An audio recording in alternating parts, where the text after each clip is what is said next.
well, my name's Kicker, and that's Ann, and we're building a house out of a shipping container, and we believe that we can do anything. Our couple name formed, Can, K-A-N. Yeah, Can. So can do anything. I know that's cheesy, and we're like that sappy couple, that Brangelina, you know. But we love it. But we love it. Do. Yeah. We're like the couple that like we go to the gym and we hold hands and pass notes. Like it's disgusting.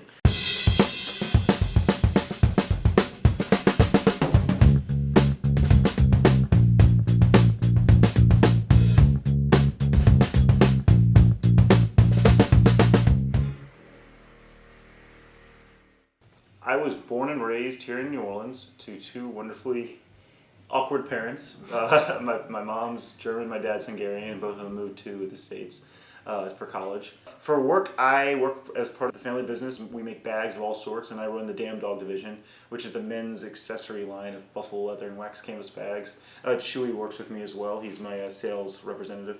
I'm a biomedical engineer. I graduated from Tulane, and I work for a small medical device manufacturer. We make ureteroscopes and holmium laser fibers. So while I'm an engineer, the things that I work on are itty bitty, so I'm not used to going out and inspecting concrete or foundation or, trying to figure out how the doors are going to fit into the walls. But I am more used to the project management side of things and, managing people and schedules. Oh, we were not engaged when we started our project. We were just dating. Yeah. We were dating. Kicker had designed the house before we had even met. And he had shown me, when we first met, he'd shown me his graph paper with the house designs on it. And I was like, okay, shipping container house. Ooh, shipping container house. This is a big project, and this guy wants to do it on his own. I don't know if this is gonna go anywhere. This is a lot to do.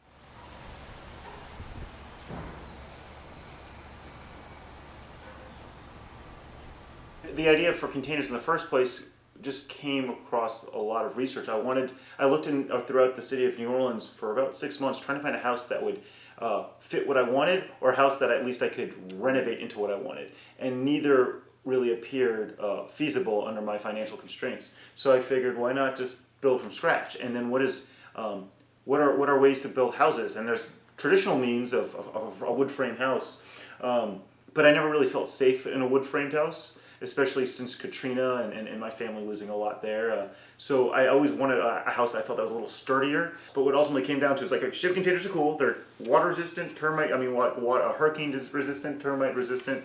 They're durable. They're in the city already because we're a port city. We already have a lot of shipping containers. And you can make them super insulated. You can make them super insulated because I wanted an efficient house. I was tired of spending hundreds of dollars a month just to cool a house down. So everything just kept on pointing shipping containers. But I did not want to do a shipping container house like most people, where they take a shipping container and then they turn it into a normal house that happens to be built out of shipping containers. Or a tiny home. I wanted to use shipping containers and really embrace the shipping container industrial vibe. So the house that we're doing is we're not hiding the fact that it's a shipping container. I mean, we're obviously fixing it up and we're making it nice, yeah. But we're embracing the aesthetic elements that are provided with us with the natural material that is a shipping container.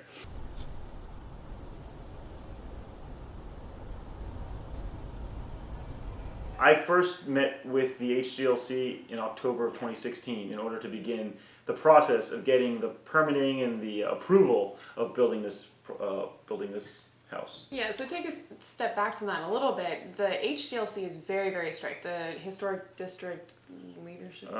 Historic District. Okay, the people who approve or don't approve whatever you want to do to your house, or if you want to build new construction, they have to approve it or not approve it.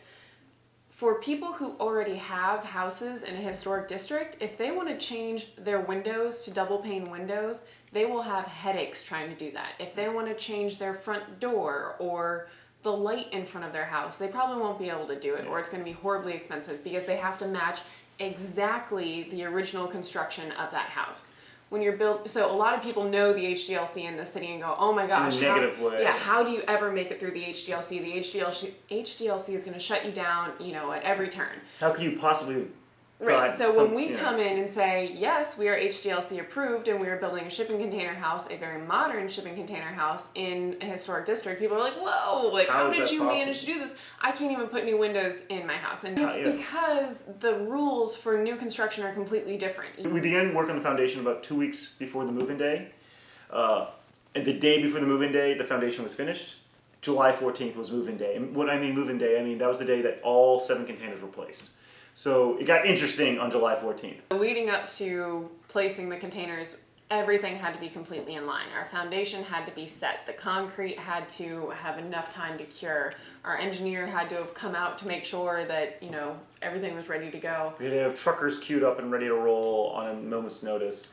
The crane Crane crew set up. operator, Our the neighbors welder. okay with this, and our neighbors agreeing on a contract, on a document saying they're okay with us setting up on their property to move. You know, so having neighbors on board, having a landscaper tear down trees that were interfering. So many with, trees. Oh man. We had to even, you know, we had to have parking spots reserved for trucks to place. You know, like we had Yeah, I so forgot about many that. moving elements that they had to be perfectly in sync. And if one thing didn't work, then the whole thing was gonna Well, fail.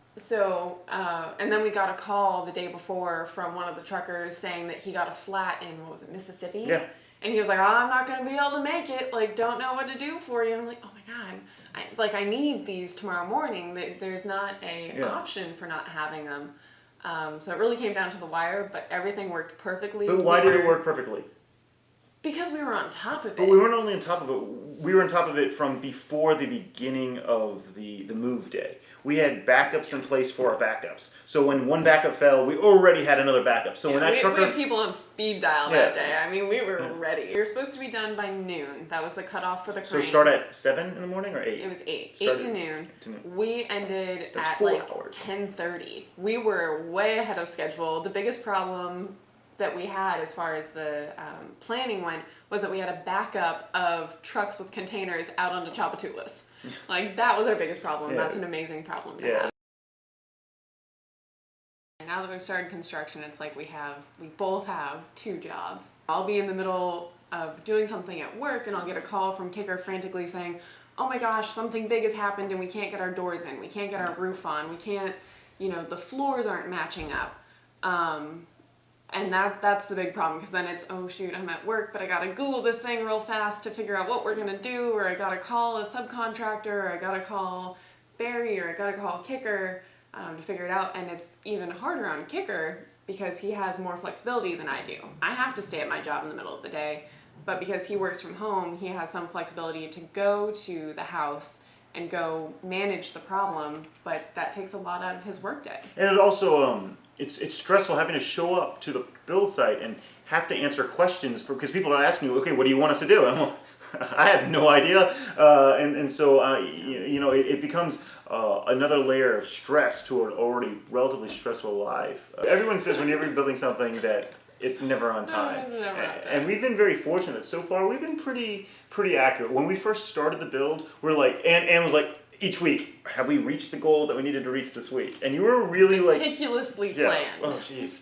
And now as we've gotten, not that we're getting more loose, but more realistic, and there's more variables involved, variables. more contractors coming in at once, that to get everyone doing what they said they're going to do each and every single day is Well, and not it's realistic. contractors coming in and saying the winds have to be absolutely 0 in order for me to do my job.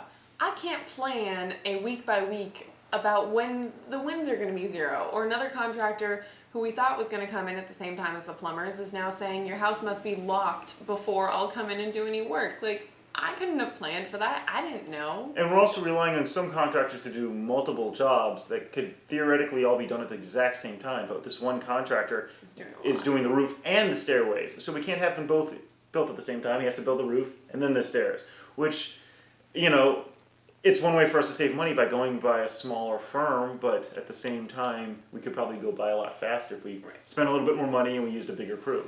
Yeah, but the short answer is that we want to be moved in by Christmas. So, The realistic answer? Christmas. I mean, Christmas, of course. There's been a lot of holdups with this project just because we're forging a new path. There's not a lot of people that know how to build shipping container houses, and especially not in this city where there's only one other shipping container house. One of the biggest ones that stands out in my mind is the floors. a little bit hard to describe, but basically you have two shipping containers that are laid next to each other, and you're cutting out the center wall between them. They each have a wall, so you're cutting out their two walls, and you're hoping, or I guess we assumed, that the floors would line up just fine. They'd be completely butted up against each other, and they'd be completely level, and we were going to, sand down the original floors of the container, they're really cool. They have metal and wood on them, and then epoxy over them, so it'd be, a thick epoxy flooring. But what actually happened is we had floors that were kind of like this. One was above the other one, and they were separated out from each other by about 1.5 inches, and there was jagged metal, where the two seams were supposed to come together.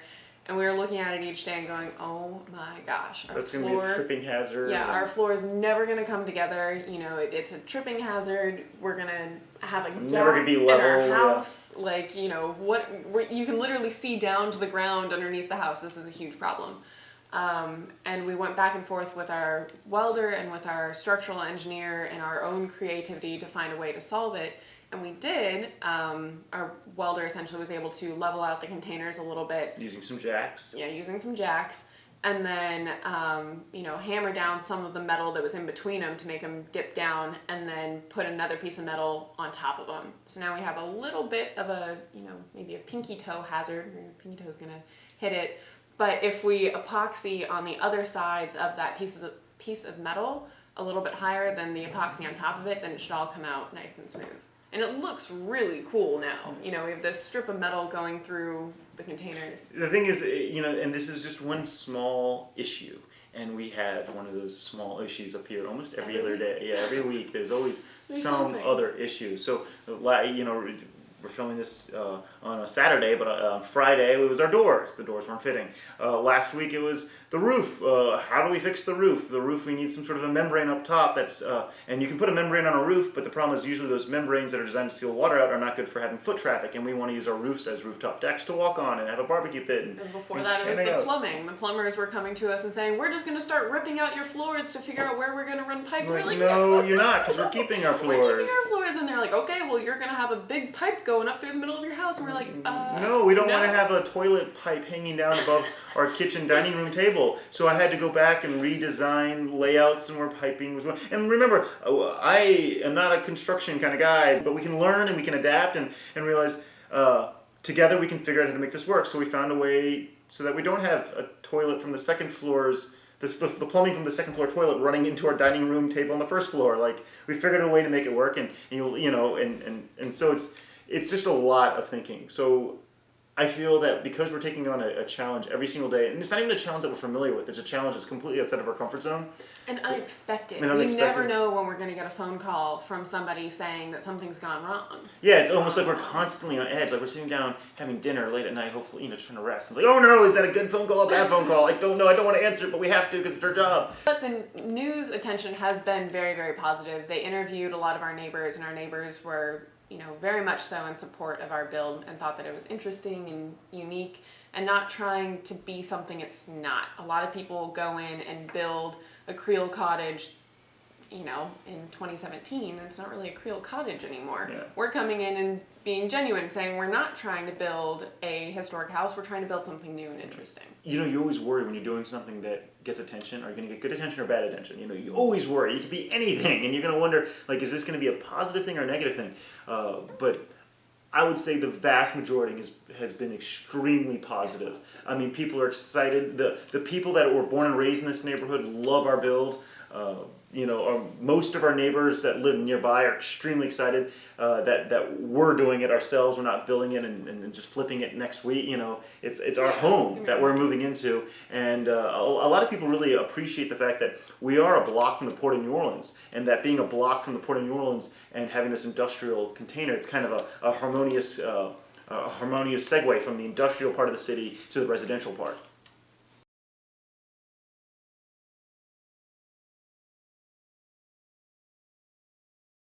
Weird Home Store was great. We had so much interest. We were so busy. I mean, there were points where the entire, front entry was just packed with people. Lots of people giving us good feedback. A lot of people asking really hard questions, which is good. It makes us better.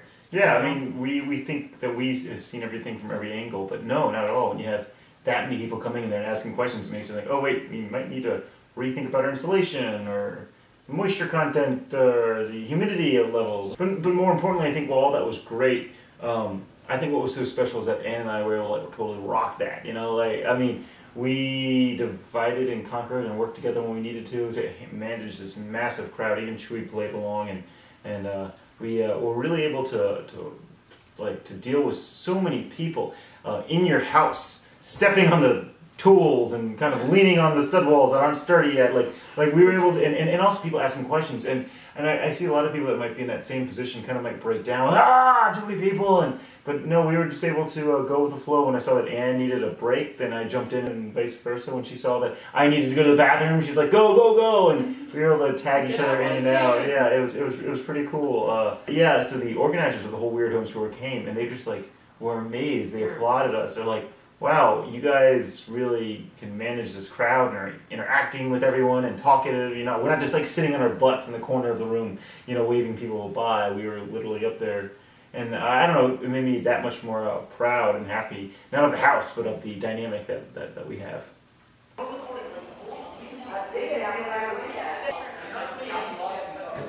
Everyone always wonders, why build a house out of shipping containers? I mean, it's got to be a lot cheaper, right? No, that's a lie. It can be a lot cheaper. It can be cheaper. But our house is exactly the national average per square foot, you know. Yeah, well, and a lot of that comes down to the fact that we did 3 stories and had to have a crane come in. And we have a garage and we have a ton of decks, windows, which costs a lot to cut out all the windows and place all the windows. You can make them a lot cheaper. Realistically, I think the reason why somebody should build a container house is if they like the aesthetics of a container. Otherwise... And they like the benefits that a container has, which are not relevant to some people, but they're very relevant to us in New Orleans, being termite resistant, hurricane resistant, because you don't have siding that's going to fly off in high winds. So there's a lot of great benefits to building a shipping container house, but ultimately you want to come home and like the look of your house, and if you don't like the look of a shipping container house, well, you aren't going to be happy. Yeah, and I would not recommend anyone building a shipping container house. No, I'm talking about an actual house, not one of the tiny homes.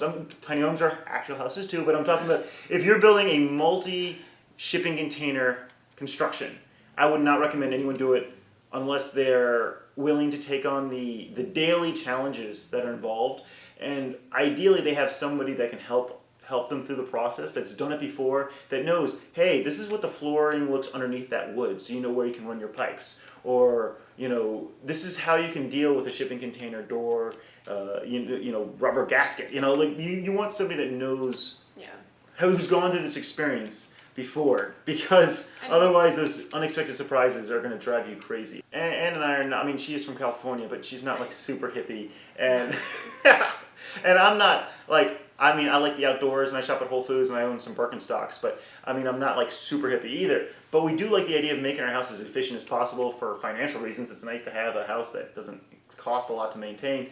But it's kind of exciting to see once you start going that, like, how efficient can we make this house? Like, it's almost like a game. Like, how good can we get at this game of, you know, saving money and making the house less and less reliable on other stuff. So, for example, the house itself is built out of a shipping container. That's a recycled item, you know. The house is going to have super insulation. That means our heating and cooling bill will be very minimal. Or the AC units we're using are super efficient. They're mini splits, and we only have to turn the AC unit on that are for the regions we're trying to cool down. Yep. So you don't have to cool the entire house. You can cool your room if that's what you want cooled at the time. Yeah, and like windows, we want to have as many windows as possible to make use of natural light. So a lot of parts of the house really won't need light except at night. You don't have to turn lights on. I mean, there's so many windows in there, and a lot of floor to ceiling windows. Yeah. I mean, it's a lot of light. The upfront cost of installing the windows is pretty pricey, but the advantage is we won't be having to run lights ever, you know, except at night. Yeah, during the day. We currently live in a more traditional style New Orleans house, which is, you know, 80, 90 years old, a shotgun style house, where it's awkward, where you go from, you know, there's no real privacy, there's no hallway, you go from one room into the next room to the next room to the next room. Including a bedroom. Including a bedroom, yeah. And it's nice, but this is where we live not necessarily by choice. I mean, it is by choice, but it's kind of like this house doesn't really fit who we are. This is just a place for us to call home. The new house, the can house, will be a house that represents us with the space we want, the layout we want, the floor plan, as well as the aesthetics.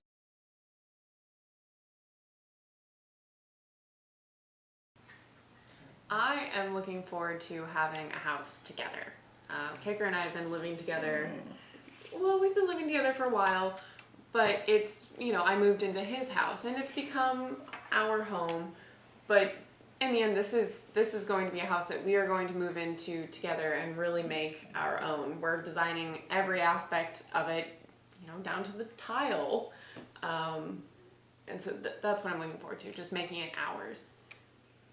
Yeah, I mean, I definitely am looking forward to having a house that is our house. And I'm looking forward into having a home that is not only our house, but it's a house that we made ourselves. I mean, that's bragging rights for life. I mean, I know people take pride in the first house they buy, and that's awesome. But to be able, this is not just a house we've bought. This is a house that we've built and spent countless hours designing each and every space and window and square footage of. So whether you like it or hate it is irrelevant. It's a very good representation of the life we live and of who we are. Each room is designed for what we like. We don't have a formal dining room because we're not formal people. That's not really something We don't need it. we don't need a formal dining room. But yes, we do have a kick-ass entrance courtyard because that is something we like. And I'm excited about the possibility of having kids and showing our kids, this is what mommy and daddy built together. We designed it and we were there for every step of the process and have them have pride in what we've done. Yeah. I realized that as the project began, like the construction we moved to the construction phase, not just from the planning phase. This is going to be a big job, and I started leaning on her more and more and more, and then finally, we kind of agreed to do it together. Yeah. There's no way I could have gotten to this point without her. She compliments me in so many ways. Well, and I think the other part of it is that before we were engaged, we knew we wanted to spend our lives together. I mean, it wasn't just we got engaged and then decided we wanted to spend our lives together. And I guess building a house together is almost a bigger step than, an engagement to some extent. Yeah, it's yeah. Your home. It's where you're gonna be. Yeah.